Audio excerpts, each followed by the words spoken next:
What's up, y'all? So Canon rumor strikes again. Now, typically, you have to be kind of careful when it comes to talking about specs and rumors that you hear online. But for the most part, Canon rumors they've been pretty legit. Speaking of that, everything they talked about with the Canon R5, Canon actually ended up confirming themselves. So I feel confident when we talk about the R6 today. Speaking of the R6, I'm actually more excited about the R6 than I am the R5. Let's talk about it.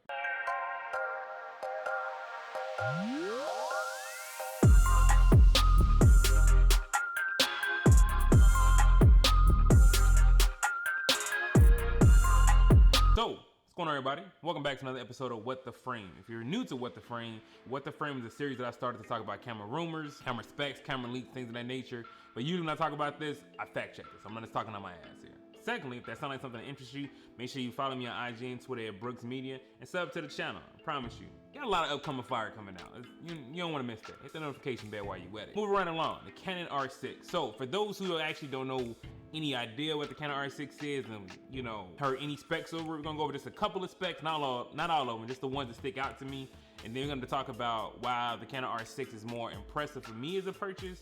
Then something like the Canon R5, and then we're also gonna talk about what I consider going to the Canon R6 coming from the GH5. So with that being said, let's start off with what Canon rumors is saying that this camera's supposed to have. Number one, it's gonna have a 20 megapixel sensor, which is different from the 45 megapixel sensor supposed to be in the Canon R5. It's gonna be able to do oversample 5K. Again, the R5 is gonna be able to do 8K, raw I might add. I was gonna be able to do 4K 60, full HD at 120. I think that's pretty standard now. I can't really give a camera hats off for pulling 4K 60 and full HD 120 out the ass now. Like this should be a standard. Canon log 10-bit zebras, dual SD UHS 2 card slots. The autofocus is supposed to be identical to the R5, so meaning you should be getting that dual pixel autofocus in all modes. Again, this camera, whew, and it's gonna have the same battery it's gonna be in the R5, but this is where it kind of takes off for me while I'm like, man, that R6 sounds more like a winner than an R5 to me. This camera's supposed to be under $2,500. That sounds more like a price point that I can get in line with. To be real, the Canon R5 is supposed to be like, under 4 grand. So we just say it's gonna be 4 grand on the head, right? But for me, like I'm not a photographer for real. Like that's not my main focus. If I was a photographer, then yeah. But even still, 45 megapixels is not something I need, nor do I need the 8K, honestly. Nor do I really need 4K at 120, 4K 60 is just more than enough, and so is full HD at 120. 20 megapixels, like I said, is more than enough. Don't need the top-down screen, like the top-down display. Like a lot of that stuff I don't need, and I feel like that's what the Canon R6 is bringing. I feel like the Canon R6, honestly, is tied more towards like your videographers who are still kind of like, prosumers, but still working on the budget. The R5 seems more like for the ones who are really, honestly, like I would say they are photo first and then video first too, because it has so many video features. But I figure just with the high megapixel count, I feel like they're tying that towards more the professional photographer who needs good video to go along with that. But the R6 to me seemed like something that's specified towards videographers, which would be me. And I also forgot to mention that camera's supposed to have IBIS as well. So now you're gonna have IBIS, gonna have 4K 60, gonna have full frame, gonna have better low light. Like to me, that would be a camera worth upgrading to. And on top of that, if I want to have a B cam, I just grab like a Canon SL3 or a Canon RP. Honestly, Canon SL3 would probably be a better buy for me just because I don't want to spend that much money on a B cam just to shoot 24 frames per second. So for me, I already got a system picked out in mind that would work with. So the question is, since I'm coming from a GH5, I already have 4K 60, I already have, IBIS and articulating screen, I already have a 20 megapixel sensor. Like, is that an upgrade that I can see myself coming from the GH5? And again, man, it's so hard. Like, I'm gonna be real with y'all, man. It's so hard to leave. The two cameras I feel like that's the hardest to leave, honestly, is gonna be a Sony a7 III and a GH5. Me and my boys talk about this a lot, and I kind of feel like these two cameras are like the last of Mohicans. And what I mean by that is like these cameras are so feature packed. All the cameras is kind of coming out now. It's just like, well, honestly, it's not that much different from the camera I currently own. So for example, right now the big thing this year, honestly, is 4K 60 and an articulating screen.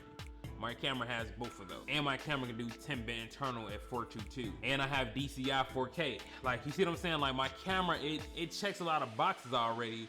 And I already have equipment for that. The only thing that I'll be sitting here thinking about when it comes to upgrading to equipment, man, is that I have to restart everything.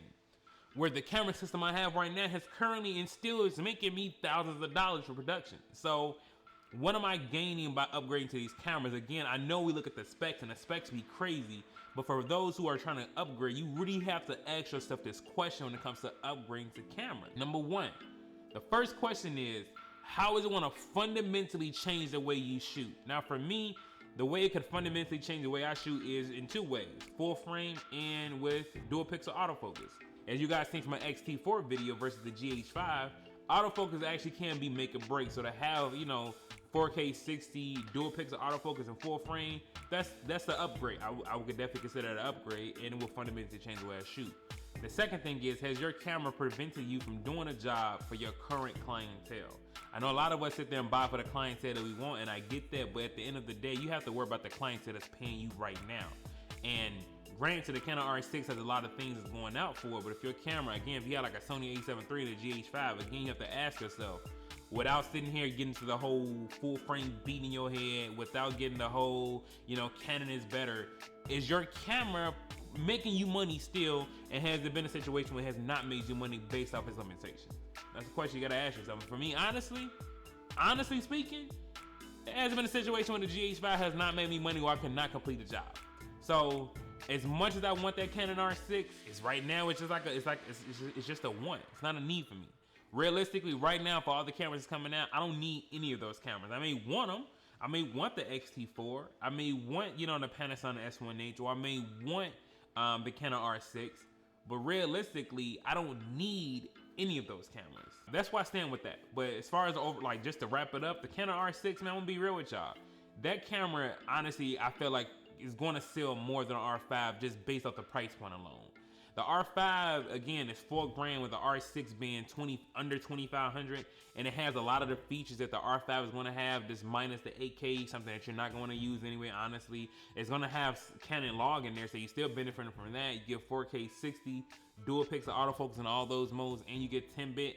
What more could you ask for a full frame camera? As long as the stuff is not cropped and it doesn't have that Canon cripple, the Canon R6 is going to be the top of your seller. Probably even on the XT4.